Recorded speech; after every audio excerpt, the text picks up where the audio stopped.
मेरा नाम पूजा है। मैं 32 साल की हूँ, शादीशुदा हूँ और उत्तर प्रदेश के एक छोटे कस्बे में रहती हूँ।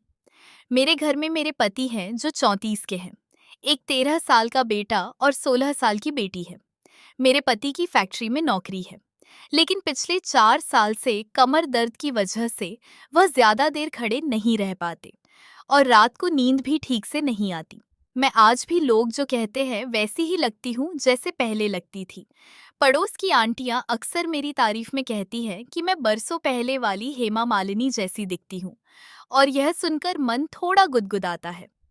बात उस दिन आई तो रोहन सबके बीच हंसता बोलता नजर आया, जैसे कुछ हुआ ही ना हो। मगर मेरे अंदर कुछ जाग सा गया था।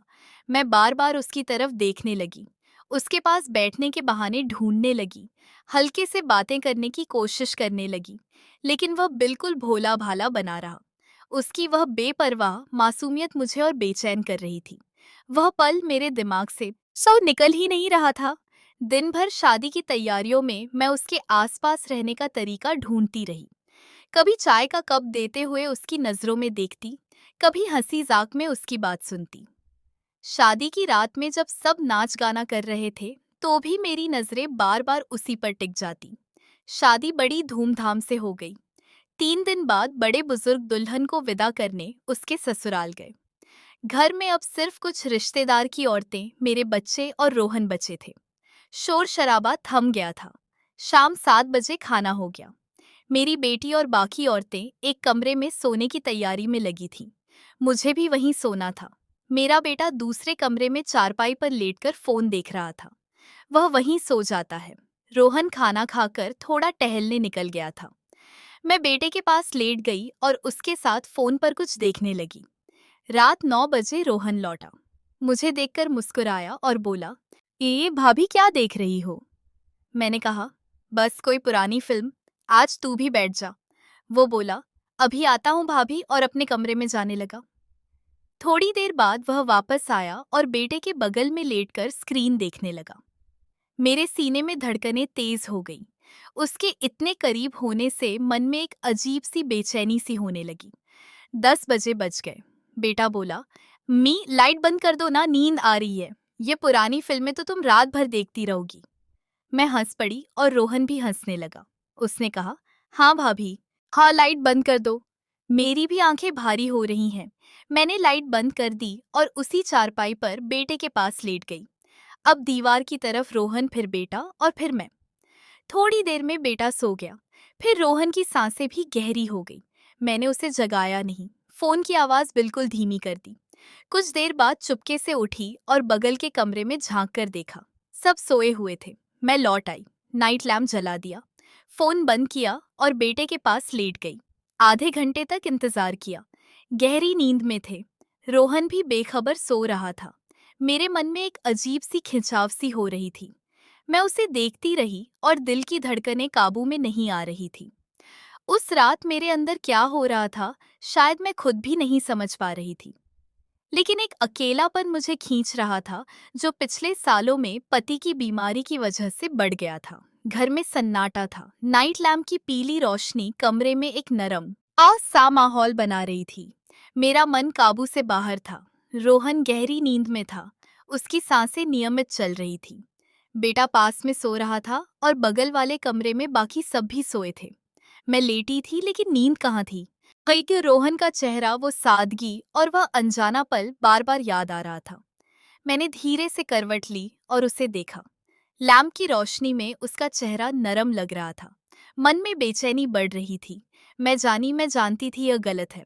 मैं शादीशुदा हूँ, 2 बच्चों की माँ हूँ और रोहन मेरा भाई है। मगर दिल और दिमाग में जंग चल रही थी। वो अकेलापन मुझे आगे बढ़ने को कह रहा था और विवेक रोक रहा था। मैंने धीरे से उठने की कोशिश की। बेटा हल्का सा हिला। मैं डर के मारे जम गई। सांस थम सी गई। कुछ पल बाद जब वह फिर सो गया, मैंने हिम्मत की और उठी। कदम कांप रहे थे। मैंने खुद को संभाला और रोहन के पास पहुंची। वो सो रहा था। मैंने चारों तरफ देखा, सब शांत था। मैं उसके पास बैठ गई। हाथ कांप रहे थे। मैंने धीरे से उसकी कलाई छुई। वो हल्का सा हिला, लेकिन नहीं जागा। मन में तूफान था। मैंने खुद से कहा, पूजा यह क्या कर रही है? लेकिन मन नहीं माना। मैंने उसका हाथ थामा। उसकी गर्माहट मेरे हाथ में फैल गई। वो हल्का सा जागा। भाभी, उसने नींद भरी आवाज में कहा। कुछ मत बोलना, मैंने फुसफुसाकर कहा। मेरी आवाज में एक अजीब सा कंपन था। रोहन ने आंखें खोली। क्या हुआ भाभी, सब ठीक तो है? उसकी मासूमियत मेरे दिल को और पिघला रही थी। मैं चुप रही। फिर बोली, हाँ बस नींद नहीं आ रही। वो मुस्कुराया और बोला, तो बाहर टहल लो या पानी पी लो। मैंने कहा, नहीं बस यहीं, और उसका हाथ कस लिया। मुझे नहीं पता था मैं क्या चाह रही हूँ। बस उसके करीब रहकर अपनी अकेलेपन की बात शेयर करना चाह रही थी। वह थोड़ा घबराया सा लगा, लेकिन चुप रहा। मैंने धीरे से उसकी तरफ देखा। उसकी आंखों में सवाल था। मेरी धड़कनें तेज थी। रोहन, मैंने धीरे कहा, तू बहुत अच्छा लड़का है। वो हंसा और बोला, भाभी आप भी तो बहुत अच्छी हैं, लेकिन इतनी रात को यह सब क्यों? मैं चुप रही। मेरे पास जवाब नहीं था। मैंने बस हाथ और कस लिया और उसके और करीब सरक गई। उसने फिर देखा। इस बार आंखों में डर और हैरानी थी। भाभी यह ठीक नहीं है, उसने धीरे कहा और हाथ छुड़ाने की कोशिश की। वह शब्द मेरे लिए बिजली की तरह थे। मैं रुक गई। चेहरे पर शर्म और डर छा गया। मुझे माफ कर दे रोहन, मैंने हड़बड़ाकर कहा। मुझे नहीं पता मैं क्या कर रही थी। रोहन चुपचाप उठा और अपने कमरे में चला गया। मैं वहीं बैठी रही। आंसू बह रहे थे। मैं खुद को कोस रही थी। पूजा, तूने क्या कर दिया? सब कुछ खतरे में डाल दिया। उस रात नींद नहीं आई। सुबह तक मैं उसी उलझन में रही। रोहन ने अगले दिन सामान्य बात की, जैसे कुछ हुआ ही ना हो।